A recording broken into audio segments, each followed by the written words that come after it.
ایک دور تھا جب کوئی بھی اہم اطلاع خبر ہوتی تھی، لیکن اب سوشل میڈیا اور تیز ترین انٹرنیٹ کے دور میں خبر وہ ہے جو بر وقت دی جائے۔ بول نے اپنی روایت برقرار رکھتے ہوئے ڈونلڈ ٹرمپ کو نوبل انعام کے لیے پاکستان کی جانب سے سفارش کی خبر کئی دن پہلے ہی دے دی تھی۔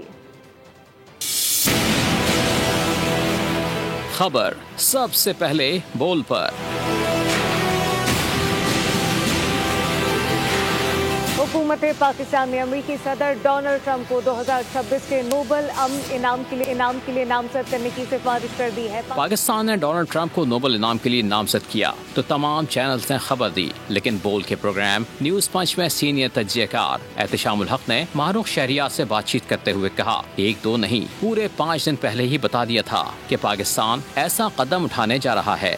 باقاعدہ طور پہ حکومت پاکستان ریکمینڈ کر رہا کہ جی پریزیڈنٹ ٹرمپ کو جو ہے نا وہ نوبیل کا پیس ایوارڈ پرائز دیا جائے۔ احتشام الحق نے یہ بھی بتایا تھا کہ معاملہ ایران کی جنگ کی وجہ سے ذرا لیٹ ہوا ہے۔ اور میں آپ کو ایک خبر دوں، دوسری ہے نا، ہمارے ڈپٹی پرائم منسٹر اور فارن منسٹر جانے والے تھے امریکہ، لیکن ایران جنگ کی وجہ سے رک گئے۔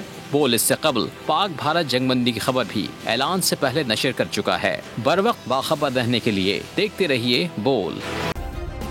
سبسکرائب کریں اور بیل دبائیں تاکہ کوئی خبر رہ نہ جائے۔